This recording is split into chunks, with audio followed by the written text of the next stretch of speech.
Good evening friend, welcome to my channel. आपने बहुत बार यूट्यूब पे यूपीएससी एग्ज़ाम के पैटर्न के बारे में देखा होगा या फिर और अन्य जगह से या किसी दोस्तों से भी बात की होगी, लेकिन बहुत बार ये देखा गया है कि बहुत से स्टूडेंट जो यूपीएससी की तैयारी करने के लिए आते हैं, इवन वो स्टूडेंट जो 1-1.5 साल से यूपीएससी की तैयारी कर रहे हैं, उन स्टूडेंट्स को भी पूरी तरह से ये नहीं पता होता कि यूपीएससी जो है वो एग्ज़ाम किस तरह से कंडक्ट करवाती है, यानी किस तरह से प्री का, मेंस में कितने पेपर होते हैं, कि कब इंटरव्यू होता है और किस तरह से कितने नंबर का इंटरव्यू रहता है। तो आज की इस वीडियो में हम एकदम अच्छे से देखेंगे कि यूपीएससी जो एग्ज़ाम आपका ले रही है, यानी जिससे आप आईएएस आईपीएस बनने का ख्वाब देख रहे हो और तैयारी भी आप स्टार्ट कर चुके हो, लेकिन आपको अभी तक ये नहीं पता कि एग्ज़ाम किस तरह से होगा। तो आज की इस वीडियो में हम देखते हैं कि यूपीएससी जो अपना एग्ज़ाम लेती है तो वो किस तरह से एग्ज़ाम लेती है। तो यूपीएससी का जो एग्ज़ाम है वो 3 स्टेजेस में होता है। पहले प्री का है, उसके बाद मेंस का और उसके बाद आपका इंटरव्यू। पहले हम प्रीलिम्स के पेपर के बारे में बात कर लेते हैं। प्रीलिम्स में 2 पेपर होते हैं, एक जीएस का और दूसरा आपका सीसेट का। जीएस का पेपर ये भी 200 नंबर का है और सीसेट का ये भी 200 नंबर का है, लेकिन जीएस के पेपर में 100 क्वेश्चन आएंगे 2-2 नंबर के, यानी 100 क्वेश्चन 2-2 नंबर के हैं, तो ये हो गया 200 नंबर का। लेकिन सीसेट के पेपर में 80 क्वेश्चन आते हैं, ये भी 2.5-2.5 नंबर के, तो ये भी 200 नंबर का हो गया। एक ही दिन में आपके दोनों एग्जाम होंगे। सुबह में जैसे सीसेट का पेपर है तो सुबह में अगर जीएस का पेपर है, शाम में आपका सीसेट का होगा। सुबह में आपका पहले जीएस का पेपर होता है, लेकिन चेक पेपर जो होते हैं तो उसमें सबसे पहले चेक होगा सीसेट का पेपर।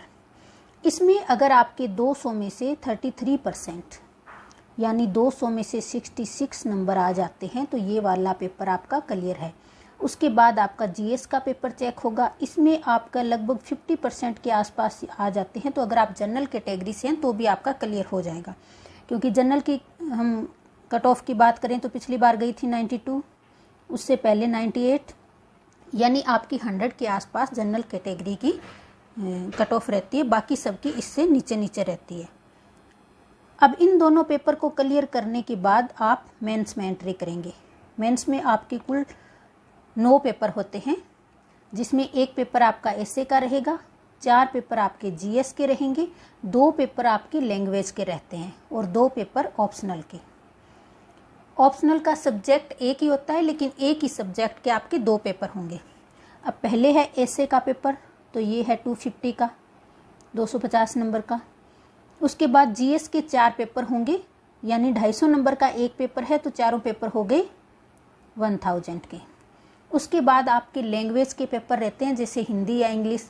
इंग्लिश आपके लिए कंपलसरी पेपर है, लेकिन हिंदी की जगह आप कोई दूसरी लैंग्वेज भी चूज कर सकते हैं। जैसे साउथ इंडियंस लोग जो होते हैं वो हिंदी बहुत कम जानते हैं, तो वो अपनी कन्नड़, तेलुगु, तमिल कोई भी भाषा आप ले सकते हो। एक पेपर 300 नंबर का है, दोनों 600 नंबर के, लेकिन ये दोनों पेपर आपको 25% और 25%, अगर 25% एक पेपर में आ जाते हैं तो दोनों क्लियर हैं, यानी दोनों क्वालिफाइंग पेपर होते हैं और इन दोनों के मार्क्स आपके नहीं जुड़ेंगे, लैंग्वेज के जो पेपर हैं इनके। उसके बाद आपका पेपर होता है ऑप्शनल का। ऑप्शनल में भी आपके पेपर 2 होंगे, लेकिन सब्जेक्ट एक ही रहेगा।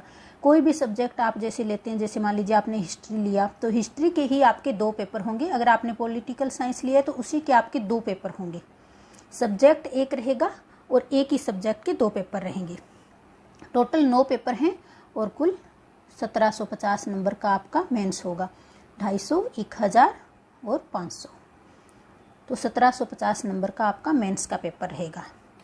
अब दिक्कत आती है बच्चों को, कुछ जीएस के जो 4 पेपर हो रहे हैं उनमें कौन कौन से सब्जेक्ट से, पहले पेपर में कौन से सब्जेक्ट से आएगा, दूसरे में कौन से, बच्चों को ये नहीं पता होता।